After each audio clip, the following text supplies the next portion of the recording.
Hello guys, welcome back to my channel. Today we're diving into the new training system. A lot of players are either completely overlooking it or dumping resources into the wrong skills and the wrong characters. And because it's super expensive and crystals are tight, it's really important to upgrade smartly. So without wasting any more time, let's jump right into it. So after the last update, Last Sword introduced a brand new training system that completely changed how we upgrade our characters. This was added to help balance characters and enemy progression without forcing extreme level scaling every now and then. Now when you open a character's profile, you'll notice a new training option available. It works like a talent tree, and each character has 3 paths and 7 branches. And each branch contains 9 smaller nodes. To move forward in the tree, you'll need to level up the central node in each branch. The small nodes offer a minor stat increase for that specific character, but the major nodes are where things get interesting. Now the major nodes follow a repeating pattern. As you progress through each cycle, you'll notice that the type of bonuses alternate in a set order. One major node will give you a general stat boost, while the next one guarantees you a passive skill or a passive buff for that specific character.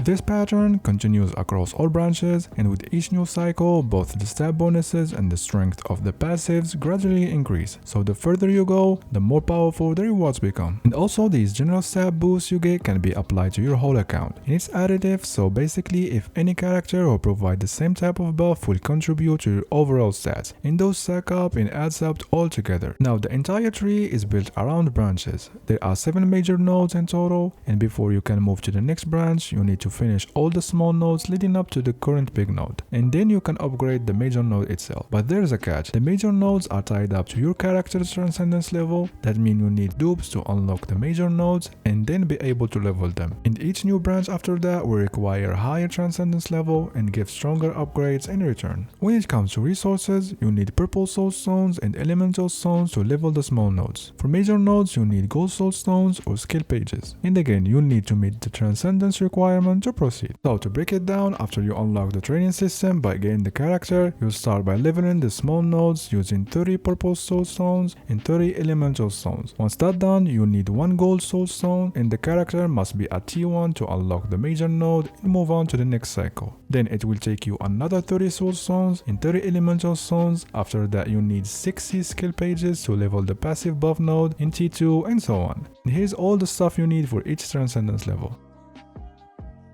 As I mentioned earlier, the major nodes that give stat boosts apply to your entire account. The best part is you don't need to include the character that provided the boost in your team for it to take effect. Once you unlock it, that stat bonus is always active. These account-wide buffs are tied to the character's element. The only exception is the holy element. Each holy character provides a unique buff instead of a shared one. So for example, Tia gives crit damage boost, while Biddy gives crit rate, and so on. And for the other elements, the buffs are standardized. Fire characters typically give you attack percentage increase and additional damage. Freeze characters boost your defense percentage and also provide increased status resistance. Nature offer HP percentage and healing effectiveness. Radiance give you defense percentage and damage reduction, while chaos characters provide HP percentage increase and damage reduction. And here's something important. Not just 5-star characters benefit your account, you can also level up 3 stars and 4-star characters, and they'll give you the same stat bonuses just with the lower values compared to the 5 stars. However, they also require significantly fewer resources to level up, which makes them great options for players who want to boost their account stats efficiently without spending too many materials. So even though the buffs are smaller, investing in a lower rarity unit is still a smart long-term strategy, especially if you're lacking 5-star character dupes. Now let's talk about the major nodes that unlock passive skills or ability buffs. I've noticed that these also follow a pattern, but instead of being based on the element, they seem to depend on the character's class. So far, all the knight units gain a shield when their HP drops below 50%. The strength of that shield scales with both their attack and HP stats. Archers, on the other hand, unlock a passive that boosts their critical damage. Mages get a significant increase to their ultimate skill damage, which makes them hit even harder when bursting. And healers receive a passive that enhances their healing output. So it's worth keeping the class bonuses in mind when choosing who to invest in. Now let's talk about the leveling priority, and just to be clear, this is based on my own recommendations. Your priorities might vary depending on how long you have been playing the game, how many dupes you have, and what your current roster looks like. But one thing applies to everyone, this system is really expensive. With how limited soul and elemental stones are right now, planning ahead is really essential. But before getting into it, here's a quick tip: make sure to buy all the elemental stone fragments from the event shops. You can exchange 100 fragments to craft a 1 elemental stone of your own choice. So who should you max first? Without a doubt, start with Tiamat. She's currently the only character that guarantees 25% crit damage boost to your entire account. On the flip side, Biddy only gives you 2.5% crit rate, which is barely noticeable, but in this game every crit percentage you can get, it helps. And the other holy element characters offer even less impactful buffs. Honestly, unless you're really invested in a specific holy unit, I'd recommend saving your stones and maxing Tia first. Once she's done, you can look into boosting your other holy characters if you want, but she should be your only priority and maybe Biddy later on. After that, move on to the fire element. Every 5-star fire character currently gives an 8% attack boost and 1.5 additional damage when fully trained. That's a 48% total attack from just the 6 5-star fire units we have right now. And don't forget, even the 3-star and the 4-star fire characters contribute smaller boosts, so they're worth leveling if you have the resources. Next up, the shock element. We only have 3 characters at the moment, Lua, Mia, and Joan of Dark, but each one gives 8% attack and 200 flat attack. If you're a new player, even just leveling the fire and the shock characters to T1 branch will give you a nice offensive boost to help push through the story. After that, it's up to you. I recommend shifting focus to survivability. If you're a Lancelot main, for example, you want to prioritize HP, nature characters offer 8% HP with the bonus to healing, while chaos characters give HP percentage with damage reduction. Alternatively, if you're struggling with staying alive, defense might be even more valuable, especially for new players. You can get 8% defense and damage reduction from Radiance characters, and freeze characters also offer 8% defense along with the status resistance, which is great for tougher content. So depending on your needs, whether it's damage or survivability, adjust your focus accordingly. But again, make sure you're leveling wisely. This system rewards smart planning way more than blind investment. And of course, don't neglect your main party. Even the small nodes in the training tree can give you a noticeable damage boost to the character you use every day. Personally, I'm a big fan of this system. It adds a lot of depth and long-term progression, and also made some characters that most of us never touch contribute meaningful buffs to make your core teams even stronger without forcing us to use them, which is really cool. My only real issue right now is how expensive it is.